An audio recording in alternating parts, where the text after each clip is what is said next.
So for all of you agents that do advertising, you're spending marketing dollars to generate leads for your business, one of the things that you should really pay attention to is your client acquisition cost, or it's called CAC, C-A-C for short. What it is, it's basically the cost to acquire a client, right? Client acquisition cost.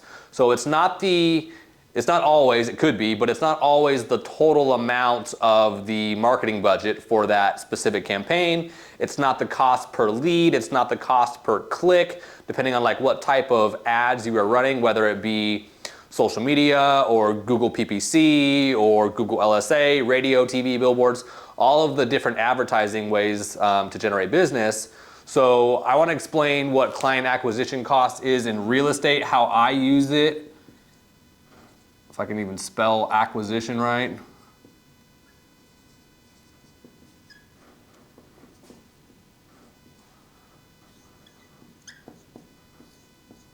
Oops. So client acquisition costs is what we're talking about. Let's say I'm going to do a campaign and I'm going to spend $1,000 on my ad campaign. So that's my total spend. And then let's say I generate 100 leads on that total marketing campaign. So let's say I'm going to run a Google ad.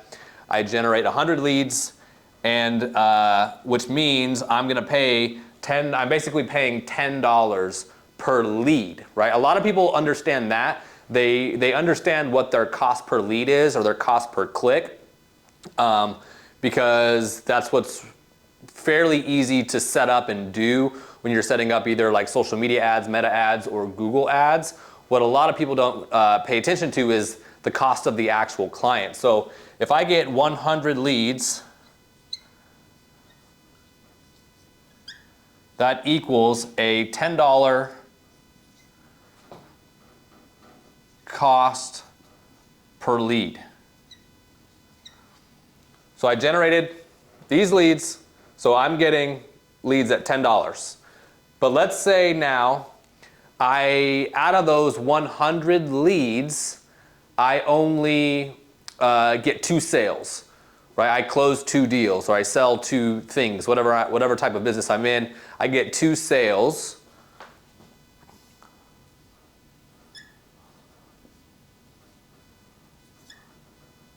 Which means my client acquisition cost is $500. Right, so that is my total ad spend of $1,000. I got 2 sales out of it, meaning those 2 sales divided, 1,000 divided by 2 is $500. So that client actually cost me $500 to get that client or to do that deal. Now, if I didn't make $500 on that sale, then I just lost money. A lot of people get stuck on this right here, the cost per lead, and they think, oh, I'm getting leads at $10, that's great. But they don't look at their conversion rates or how many sales they're actually getting out of it. And so they could be losing money. I've found this in my business where I was generating a lot of leads, spending a lot of money on ads, and we're getting leads, so it feels like it's working. But then when you look at the conversion of those leads and how many sales you're actually getting out of them, and in my business, we have operations, we have cost of goods sold or cost of services provided. So this would be like your gross profit, right? This is, or actually, let's say you made $5,000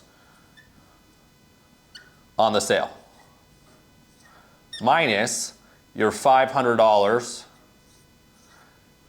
client acquisition cost equals a $4,500 gross profit. All right, so out of my gross profit, what I have to do now is subtract out my cost of goods sold. So if it's a house, let's say I'm going to sell a listing, I have if it's myself doing it or yourself, you don't typically have a commission, right? But in my business, we have agents, and so we typically have to subtract out the commission that we pay to the agent, subtract that out. We have to subtract out the cost of the marketing. So the photos, the videos, the for sale sign, the courier, literally everything that goes into a sale, all of the costs associated with getting that sale would be your cost of goods sold, because those expenses don't happen unless you actually do a sale. Then after you do that, you have your fixed expenses.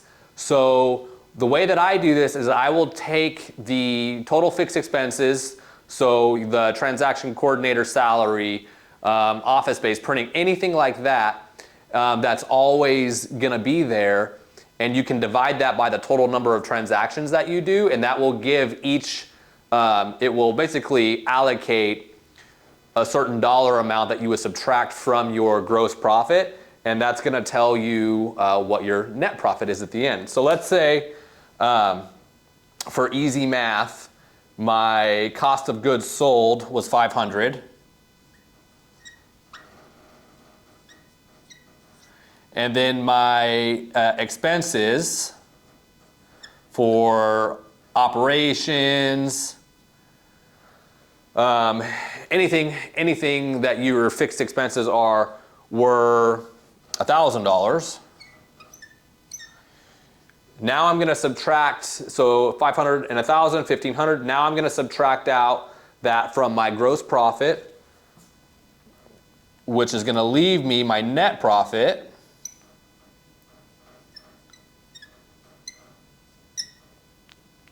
which equals, so 1,500 minus 45, it's going to be $2,000, or $3,000, excuse me. Right? Is my math right? Yes. Okay. Sorry, it's early.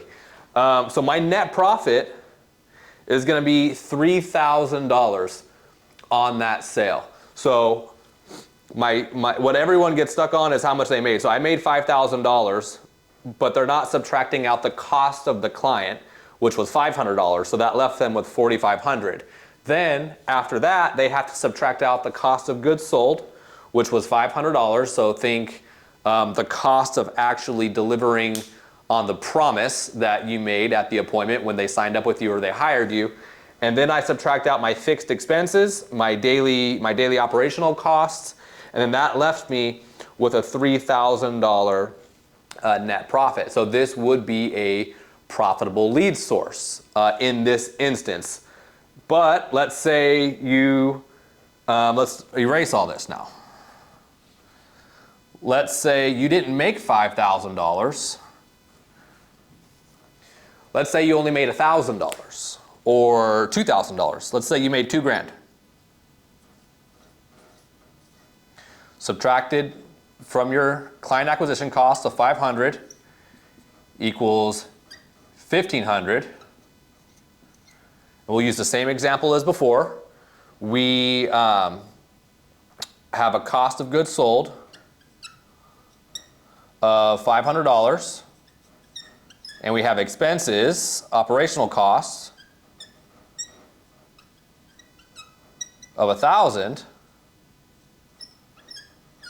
So now we have $1,500 in cost that we have to subtract.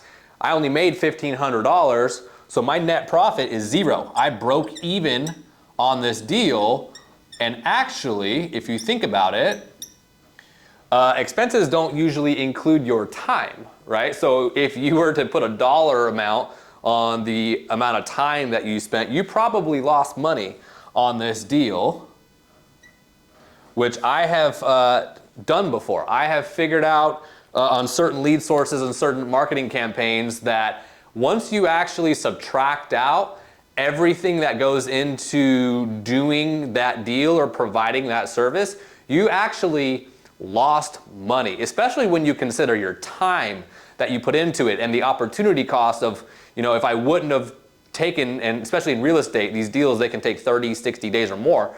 Like if I would have used all of the time in that month or two that I spent working on this on something else that could have made me a lot of money, the opportunity cost is a lot. So whenever, if you're an agent or you're in any business, this works in any business, not just real estate, obviously, the client acquisition cost is something that you want to pay very, very close attention to, because even though you feel like you're making money, at the end, you could actually be losing money. So I would recommend at least every quarter doing an audit on all of your lead sources. How much money am I spending?